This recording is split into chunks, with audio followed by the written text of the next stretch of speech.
Hello everyone, Guardian E here with a breakdown and guide video for Winter Festival Tharja. It's no secret that Tharja is an absolute monster on the battlefield, but I wanted to cover some practical and diverse builds that you can try out on your Tharja to maximize her usefulness and compatibility with your playstyle. So let's take a closer look at Winter Festival Tharja. At neutral she has 43 HP, 34 attack, 18 speed, 34 defense, and 36 resistance. Now clearly her strong stat is resistance, with attack and defense not too far behind. Her throwaway stat is absolutely her speed. However, it should also be noted that speed is her -4 Bane, meaning that while a -speed Bane is likely optimal for her strength-wise, it also slightly lowers her BST, or base stat total rating, for arena purposes.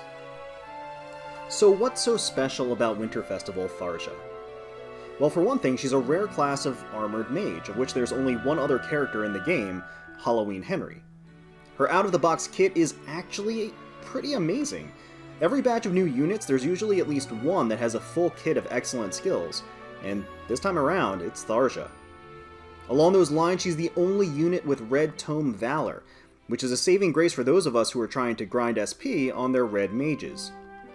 Tharja has excellent base stat total ranking for a mage, being an armor, which helps with reaching higher tier ratings in Arena. Tharja is fairly IV flexible. As long as she doesn't have a speed boon, she can utilize most other stats to her advantage one way or another. Tharja's default skills make her an excellent enemy phase unit, but her stat spread also allows her to be an excellent player phase unit if you build her to be one. It's just a little on the pricey side. Tharja works in hybrid or armor teams. With armor, she takes full advantage of those armor buffs, and Armor March can help her with her otherwise poor movement range. Hybrid teams can utilize guidance and repositions to move Tharja into position. While Tharja's speed stat is laughably bad, Intelligent Systems introduced two skills that perfectly compensate for this deficiency: Bold Fighter and Vengeful Fighter.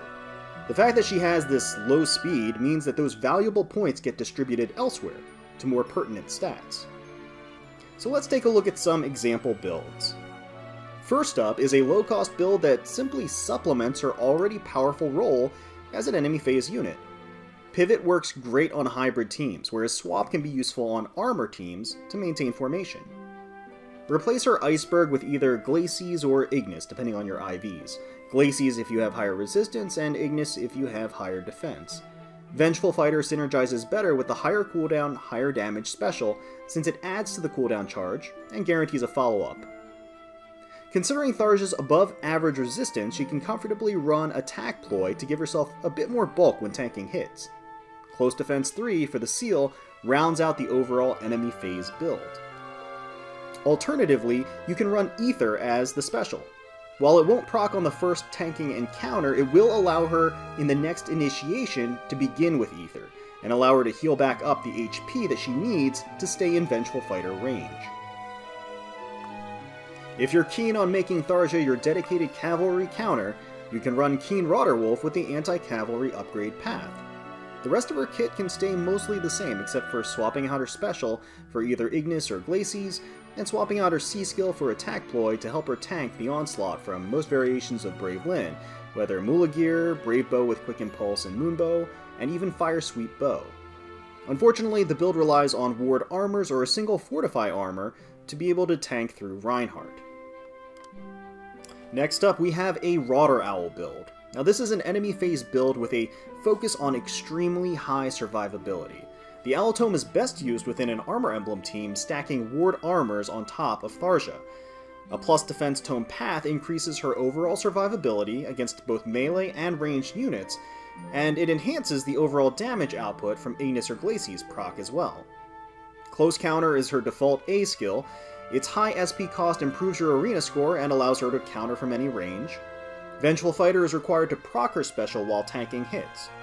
Armor March on her C slot allows the armored team stacking wards to follow her along and buff her as she moves forward.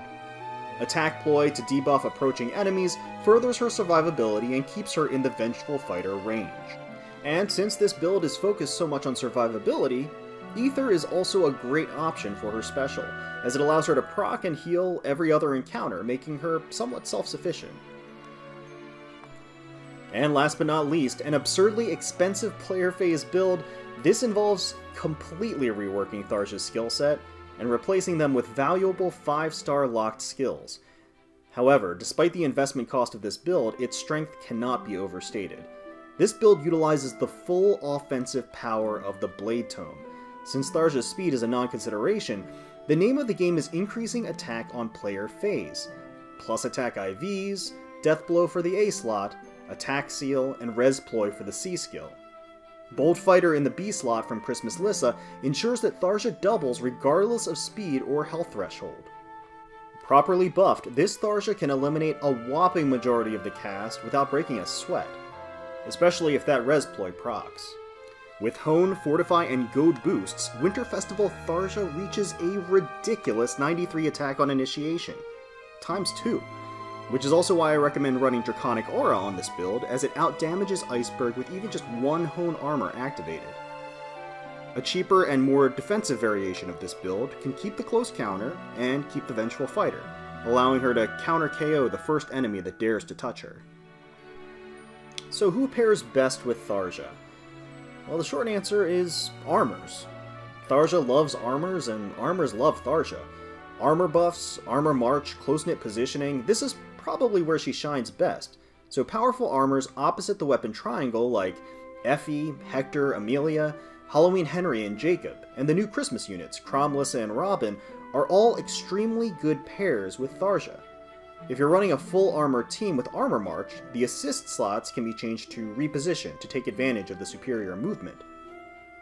Aside from that, Tana and any flyers with the Guidance Seal tend to be very strong pairs with Tharja as well, allowing her to essentially teleport across the landscape and make plays she otherwise wouldn't be able to as an armor unit.